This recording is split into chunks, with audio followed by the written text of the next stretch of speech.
Thank you, President Trump. The president mentioned that you had to deal with all the slings and arrows during your time at DOGE. There's this. Well, some of the people, some of the media organizations in this room were the slingers. Well, so there is a New York Times report today that accuses you of blurring the line between. Is the New York Times, is that the same publication that got a Pulitzer Prize for false reporting on the Russiagate? Is it the same organization? I got to check my Pulitzer. I think counter. it is. It is. But so I think the judge just ruled against the New York Times for their lies about the Russiagate hoax, and that they might have to give back that Pulitzer Prize. That New York Times. Let's move on. Okay, then Next President question. Trump. I got one for President Trump. So President Trump, Biden aides who used to work here are in talks with Republicans in Congress to go and testify about what they did or didn't do to possibly conceal President Biden's decline. Do you think that Dr. Jill Biden should also have to come in and testify about what she did or didn't do? Well, I hate the concept of it. It's the wife of a man who was going through a lot of problems, and everybody that dealt with him understood that. And I guess it came out during the debate loud and clear. That was the biggest signal of all. They have to do what's right. The country was there was a lot of dishonesty in the election, as you know, 2020. That's been now caught. People understand it. It was a rigged election. And when you go further out, when you see the autopen, I mean, I think the autopen is going to become one of the great scandals of all time, because you have somebody operating it or a number of people operating. Because I knew Joe Biden. Joe Biden wasn't in favor of opening up borders, letting 21 million people into this from prisons and mental institutions and gang members. He wasn't into that at all. And who signed these orders, proclamations, and all of the different things that he signed that set our country so far back, that was so bad for our country? With the autopen, how would it work? Like, we're in the Oval Office right now. If there was a group of rogue staffers that worked for you who wanted to advance a bill or an executive order without your knowledge, how could they do it? How do they go Well, it's very behind hard, the because president's I'd back? read your newspapers or your media the next day, and I'd say, well, I didn't approve that, and I would find it. I mean, they wouldn't get away with it for long, because I'd say, I never signed that. Who the hell signed that? Autopens, to me, are used to sign letters to people, because we get, I think they said 20,000 letters a week, and you like to be able, when somebody takes the time to write a letter, it's nice to sort of write back.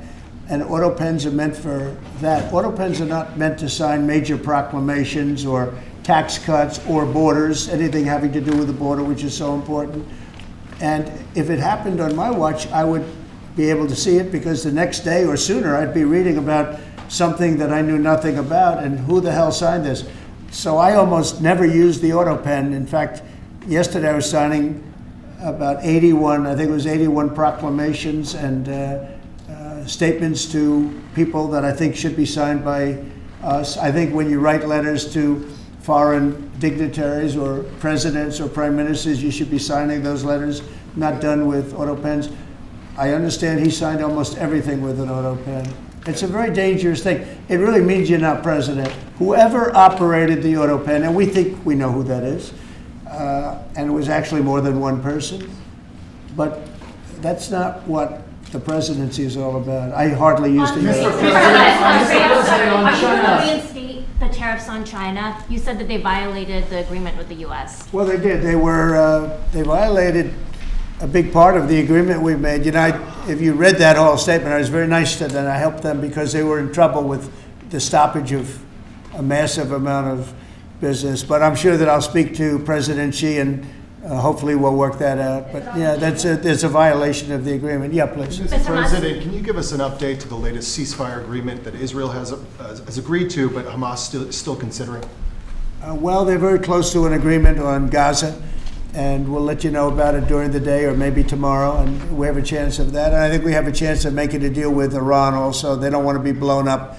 They would rather make a deal, and I think that could happen in the not too distant future. That would be a great thing if we could have a deal without bombs being dropped all over the Middle East. That would be a very good thing. They can't have a nuclear weapon. We want them to be safe. We want them to have a very, very successful nation, let it be a great nation, but we can't have that. They cannot have a nuclear weapon. It's very simple. And I think we're fairly close to a deal with Iran. Mr. Musk, question for Elon. Yeah, please. You said just now that you look forward to being a friend and advisor to the president. So do you Well, I am. expect to continue advising the president and DOGE informally, or are you going to sort of shift your focus entirely to your companies? Well, I expect to continue to provide advice whenever the president would like advice. I hope so. I mean, I expect to remain a friend and an advisor, and certainly if there's anything the president wants me to do, I'm at the president's service. Mr. Musk, on DOGE, you said that there was $1 trillion promise for cuts from DOGE. Yes, I think we do expect over time to achieve the $1 trillion. But what have you found in your time here was the biggest roadblock to getting those cuts? Was it the cabinet, or was it Congress, or something else? What was the biggest roadblock from your work? It's mostly just a lot of hard work. It's really not any one person or Congress. It's going through really millions of line items and saying just each one of them makes sense, what does not make sense. Obviously, at times when you cut expenses, those who are receiving the money, whether they're receiving that money legitimately or not, they do complain. And you're not going to hear someone confessing that they received money inappropriately. Never. They're going to always say that they received money appropriately for an important cause. Naturally, that's what you'd expect. So we just have to. It's just a lot of work going through the vast expenses of the federal government and just really asking questions. What's this money for? Are you sure it's actually being used well? Many times we can't even find anyone who defends it. So for a lot of the expenses, there's actually no defender at all. And then we have to just work through the process of stopping the spending, where there's often literally no defender. Nobody even knows why the money's being spent. It's truly absurd. I mean, we find situations where there are millions of software licenses with 0 people using them. 0. Exactly. This is the quizzical expression. You're like, surely, if there's millions of software licenses, someone should be using them. No, and then we've got to go through the process of saying, okay, look, if no one's using the software, we can terminate this software license agreement. That's everywhere in the government, by the way. Mr. Musk, what do you think would be easier, colonizing Mars or making the government efficient? It's a tough call, but I think colonizing Mars and making life multi-planetary is harder. And as I said, we do expect to achieve over time the $1 trillion of savings. We can't do it in like a few months, but if you say by I think the official end of DOGE, which the president may choose to extend, is the middle of next year. Say by the middle of next year, with the support of the president and Congress, could we achieve $1 trillion of savings? I think so. We're on track to do so. Do you have faith that Congress is going to? Mr. Musk, Thank you, Mr. President. You had mentioned earlier in the week that DOGE had become a whipping boy, and as the president mentioned, you went through a lot to go through this process. Yes. Was it worth it for you, and what would you change? Yes, so what we found was happening was that if there were any cuts anywhere, then people would assume that was done by DOGE. And so we became like essentially the DOGE boogeyman, where if any cut anywhere would be ascribed to DOGE. A friend of mine's daughter, who's at law school at Georgetown, thought that DOGE had cut the Senate, internships the legal internships for the Senate, and we have nothing to do with that. So if they have been cut, it's not to do with us, just as an example. So, it just became a bit ridiculous where any cut anywhere was somehow DOGE, and including things that made no sense, and we would agree made no sense. There are many things that occur in the government because it's the banal evil of bureaucracy. It's sort of the frankly largely uncaring nature of bureaucracy. It's as the great Milton Friedman said, money is spent most poorly when it is someone else's money being spent on people you don't know, and that's how federal spending is. And then you can't really even blame the individuals because the way the government works is complaint minimization. So when you do when someone within the government tries to stop that money being spent, there's usually someone that complains. And then their manager will say it's not worth the trouble, just pay it anyway.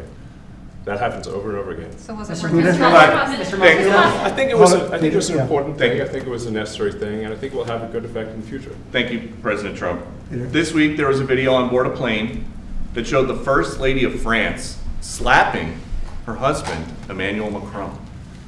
Do you have any world leader to world leader marital advice on the phones? Make sure the door remains closed. That was not good. That was not good. No, I spoke to him, and he's fine. They're fine. They're two really good people. I know them very well, and I don't know what that was all about, but I know them very well, and they're fine. What do you think about this Democratic Party plan to avoid being swept in every battleground state again by spending $20 million to study how to speak to American men? Well, you know, they spent 2.8 billion. We spent 1.5. We spent much less. We spent about half of what they spent, and at the end they were $28 million short. They had to be. They spent 2.8 billion. It's a lot, but they couldn't get 28 million at the end, and now they want to spend. I read that they want to spend money to learn how to talk. That's fake. You don't want to be fake. You shouldn't have to hire consultants to say what America needs, because then the consultants should be running the deal, not them. But I read that they want to spend a lot of money in each state. So we won all 7 swing states, 7 out of 7. We won a lot more than that. We won the popular vote. We won everything, and they want to spend money to find out what they did wrong. And I mean, I could tell you what they did wrong. I could tell you every one of their programs. When they say men playing in women's sports, I would say that's not a winner. When they say transgender for everybody, I think that's not a winner. When they say open borders so the entire world population of criminals can pour into our country, I don't think that's a winner. I mean, I just gave them that for free, but I don't know if they'll change their ways. I see them all the time. I see people that I know in Congress, Democrats, they're trying to justify some of the things I just said. You can't justify them. I always hear they're 80-20 issues. I say they're not 80-20, they're 97-3. They might be 99-1. They're not 80-20. They wish they were 80-20. And they're wasting a lot of money if they're going to continue with that nonsense. And this one's a little bit more of a page 6 question, but back when you hosted The Apprentice, you mentioned once in 2012 that Diddy was a good friend of yours back then. He has since found himself in some very serious legal trouble. Yeah, that's true. Would you ever consider pardoning him? Well, nobody's asked. You had to be the one to ask, Peter, but nobody's asked. But I know people are thinking about it. I know they're thinking about it. I think some people have been very close to asking. First of all, I'd look at what's happening, and I haven't been watching it too closely, although it's certainly getting a lot of coverage. I haven't seen him. I haven't spoken to him in years. He used to really like me a lot, but I think when I ran for politics, that relationship busted up. From what I read, I don't know. He didn't tell me that, but I'd read some little bit nasty statements in the paper all of a sudden. It's different. You become a much different person when you run for politics and you do what's right. I could do other things, and I'm sure he'd like me, and I'm sure other people would like me, but it wouldn't be as good for our country. As we said, our country's doing really well because of what we're doing. So it's not a popularity contest. So I don't know. I would certainly look at the facts. If I think somebody was mistreated, whether they like me or don't like me, it wouldn't have any impact on me. Mr. President, on the big beautiful bill, would you like to see the Senate build in some support for your tariffs on the big beautiful bill, or should that be a standalone bill? I have great support on the tariffs. I mean, I was so honored that we got that ridiculous stay lifted, because that would have taken away presidential power. It would have taken away everything that was granted by the founders. It would have been a terrible thing. And it would have, most importantly, would have left us vulnerable. We have a lot of countries that use tariffs on us and use them viciously, viciously. And if we didn't have the power to use tariffs on them, and instantly, not when you go back to Congress and try and get hundreds of people to agree on something, that would take months to get just one simple proclamation. If we didn't have the power to counteract their powers, you wouldn't have a country left. We have to act fast. We have to be fast and nimble, as they say. And That was a really great moment, I think, yesterday when that stay was lifted. And hopefully now we'll go to court and just win that battle. Because if we don't have the power to do what they're doing to us, we are going to be a great nation no longer. Elon Musk was once idolized by folks on the left in this country before joining your administration. Now he's considered a hero by conservatives. Why do you think this man, what he's done in American life, has been so politicized? Does it only have to do with you? His life has been amazing. I mean, I look at so many different things. I look at that rocket being, guided back into position. I've never seen that before. I thought it was a space movie. I thought it was a movie. You look at what he's done in terms of communication. It's been unbelievable. So many different, even tunnels going underground, not having to go through all the process of going, he's got a company that does that. He's got so many different companies. Starlink, as an example. He saved a lot of lives, probably hundreds of lives in North Carolina. I don't even know if you remember, but I called you. They needed Starlink in North Carolina. And I didn't know what the hell Starlink was. I said, what is it? Who owns it? He said, do you know Elon Musk? I said, yeah, I happen to know the gentleman. This was before his government stay. And they said, we really need it because North Carolina became an island. It was, people had no communication. They had no access to anything, and they were dying. And I called up Elon, and you can't get it because it's so successful. It's very hard to get. And he had so much of it brought over there, and they told me it was unbelievable. It saved a lot of lives. So, he's just done a lot of things. I don't think he gets credit for what he's done. But he's a very good person, too. You know what? If he wasn't a good person, but he did the same things, I'd probably maybe speak differently. He happens to be a really good person who loves the country. Mr. President, one big, beautiful bill. You had indicated this week that there were some things you didn't like about what had passed in the House. What changes do you want to see the Senate make? And you had also indicated there were things you didn't like about the bill. What would you be suggesting he push senators to change in their version? Well, I'll tell you, I'll go first. It's an unbelievable bill. It cuts your deficits. It cuts, it's a huge cutting. But there's the things I'd like to see maybe cut a little bit more. I'd like to see a bigger cut in taxes. It's going to be the largest tax decrease or cut in the history of our country. I'd like to see it get down to an even lower number. I was shooting for a slightly lower number. I would have liked to have done that. But with all of that being said, when you look at the tax cut and the fact that the original tax cut, which made us so successful, we had the most successful 4 years in the history of our country, the economy, and this is going to be even better. And you see that by the reports that came out just yesterday or tonight. I guess they were released this morning at 8 o'clock. You see the kind of numbers where somebody that's a pro is like, whoa, I haven't seen numbers like this since I've been doing this. These are human emotions of professionals that have never seen numbers like, and we've just started. The bill is a great bill. It's going to be jiggered around a little bit. It's going to be negotiated with the Senate, with the House. But the end result is it extends the Trump tax cuts. If it doesn't get approved, you'll have a 68% tax increase. You're going to go up 68%. That's a number that nobody's ever heard of before. You'll have a massive tax increase. If it does get approved, you'll have a large tax cut, the largest we've ever had. When you add the past tax cuts that we got you, the Trump tax, they call them the Trump tax cuts. It's an amazing bill. It does amazing things. With all of that, it's going to be adjusted a little bit over the next coming weeks, and I think it's going to be passed. The Republicans want to pass it. With all of the great things it does, including an extension of debt, it's the extension. We have to extend the debt. If we don't extend debt, we're in default. Now, the Democrats might like our country to be in default, but in 250 years, we've never been in default. That was handed to them by a very well-meaning man that gave it to them because he thought it was the right thing to do. It could have been their problem before the election, but this man thought it was the right thing to do, and he was well-meaning. I don't hold anything against him for that, but that was put on our plate when it should have been on the Democrats. September 28th, a famous date.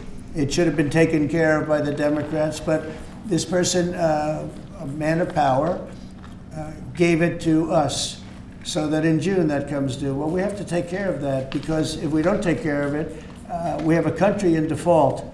and we don't ever want to have a country in default. You know, I'll tell you, a certain senator, Elizabeth Warren, said that she would never, ever allow a default on our debt. She would never let it happen, and she would like to get rid of the debt ceiling, what's called the debt ceiling. I call it the debt extension because we really need an extension, that she'd like to see that gotten rid of. And there are many people that agree. Many Democrats agree with that. But we gave that through, and you know, I don't want to say an error. He did it well-meaning. They gave that to us. It was a Democrat problem just before the election. Would have had a huge impact on the election. And to our benefit, we won anyway, but to our benefit. But felt that really for the good of the country, we should extend that. But Elizabeth Warren and various other people would like to see that. Her whole career, she wanted to see it terminated, gotten rid of, not being voted on every 5 years or 10 years. And the reason was because it's so catastrophic for our country. And I always agreed with her. That was one thing I agreed with her on.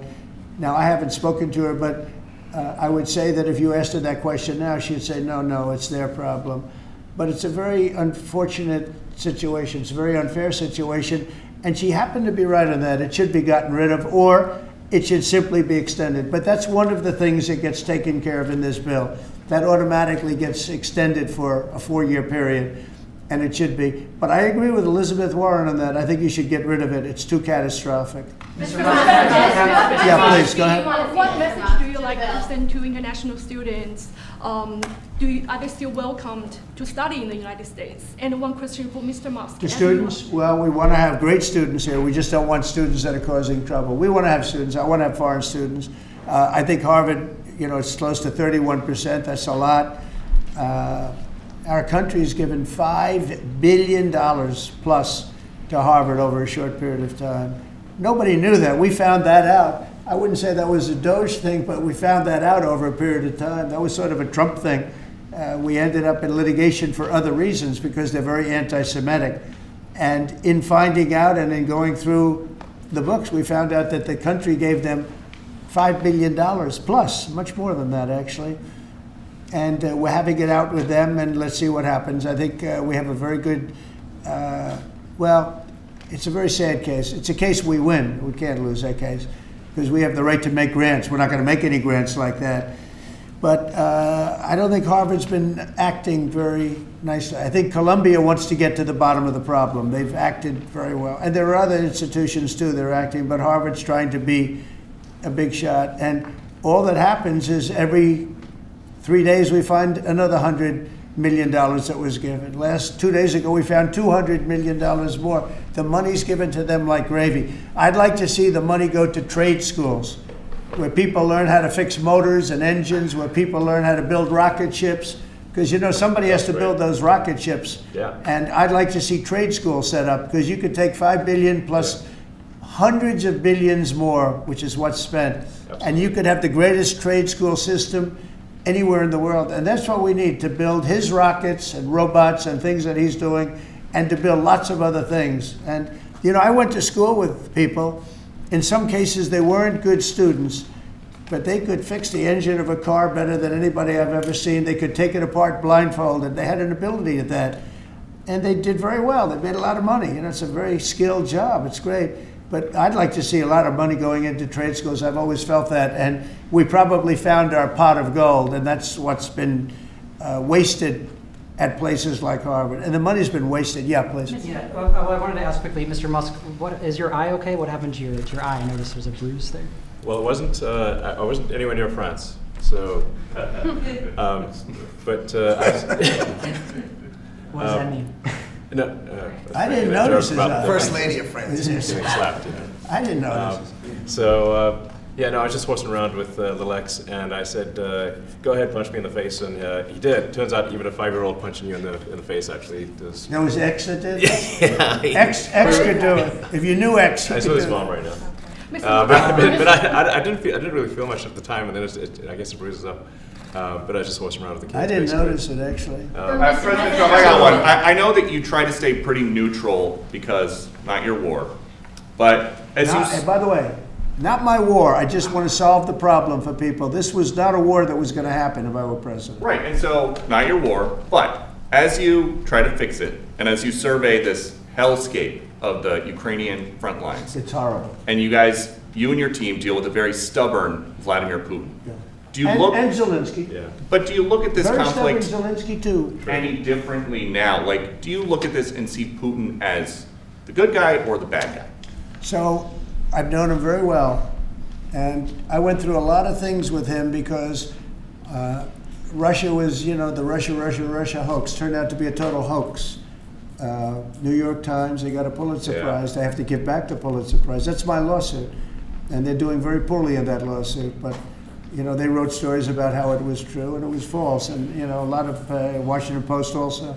I have gotten to see things that I was very surprised at.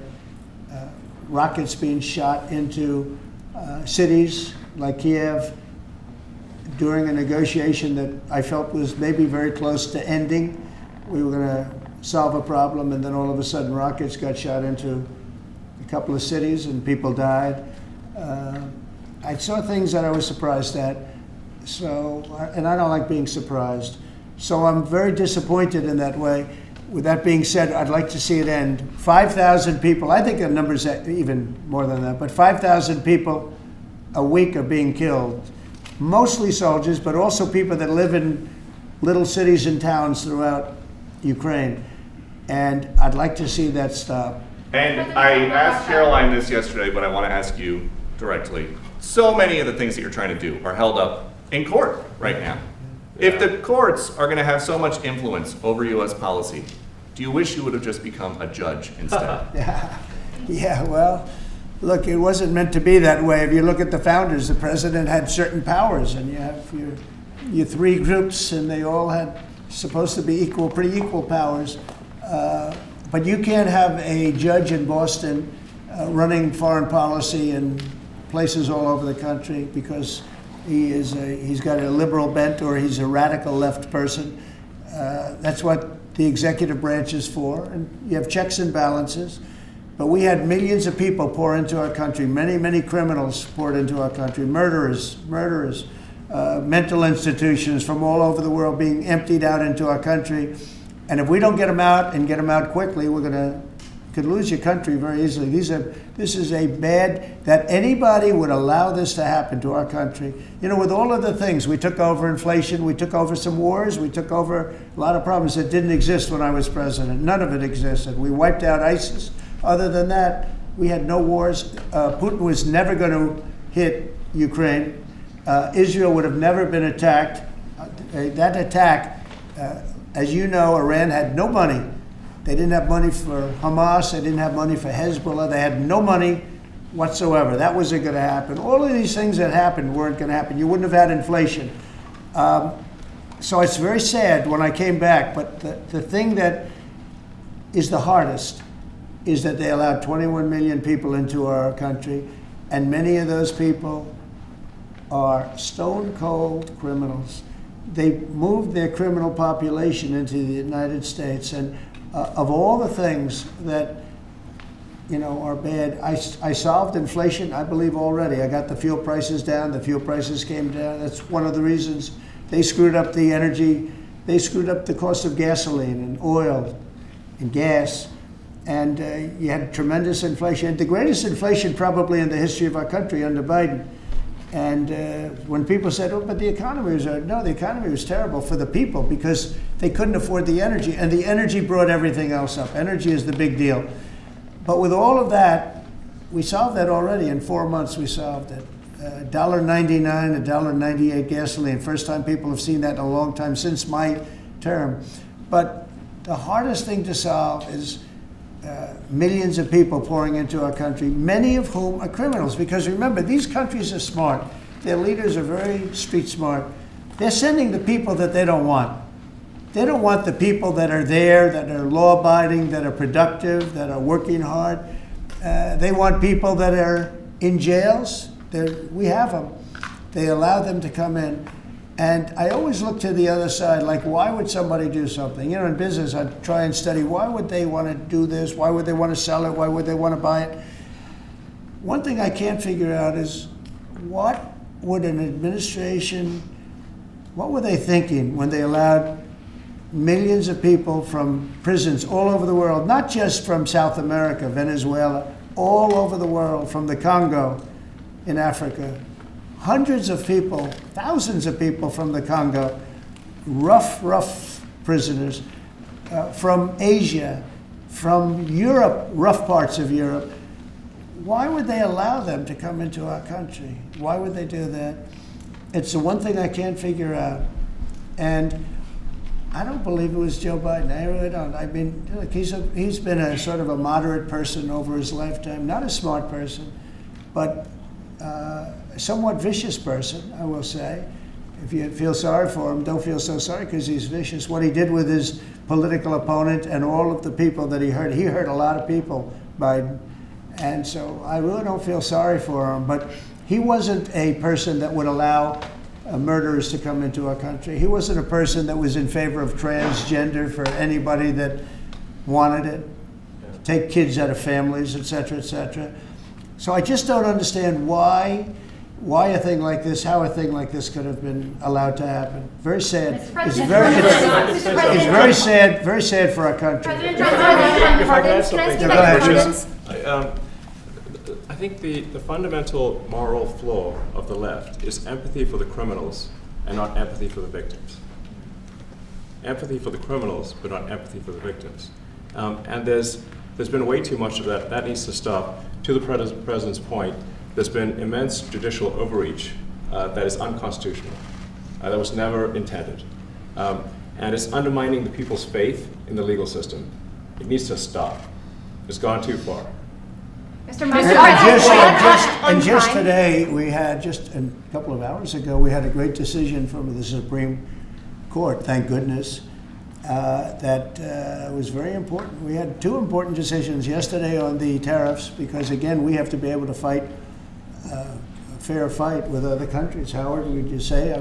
We have to be able to use tariffs to fight people that use tariffs on us. I mean, if we didn't have that power of tariffs, we would economically be destroyed as a country, because they will destroy us. Other countries will destroy us with unchecked tariffs. We can check them when we have the use. They tried to take that power away from us. And if you take that power away, we're not going to have a country. We won't have an economically viable country. But it's very important on immigration that we be able to get people out without having to go through a long court case. I mean, it was up to some of these judges. Every single one of these millions of people,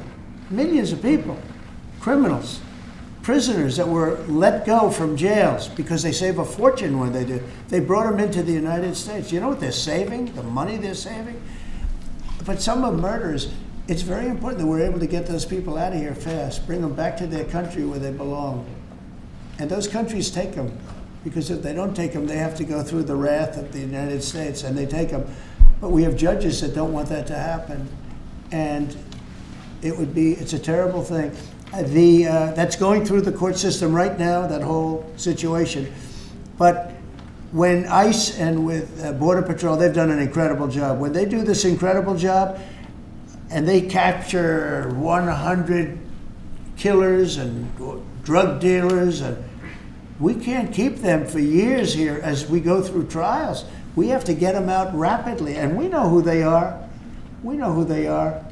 And we're very careful about who they are, but we have to get them out rapidly, or again, we're not going to have a country. Okay? Maybe one or two more. Go ahead. Are you concerned that tariff may also affect companies like Tesla, which has parts manufactured abroad? And this is also to you, Mr. Musk. Well, he's going to end up building his whole car here. I mean, I thought he built his whole car. Pretty much he does. He's got incredible factories, and like I looked at one in Texas. It's unbelievable. No, all of the manufacturers will build their parts here too. I mean, it used to bother me. They make a part in Canada, a part in Mexico, a part in Europe, and it's sent all over the place, and nobody knew what the hell was happening. I think it's ridiculous. You build a car, make it in America, and I gave them a little leeway on that. Gave them some leeway.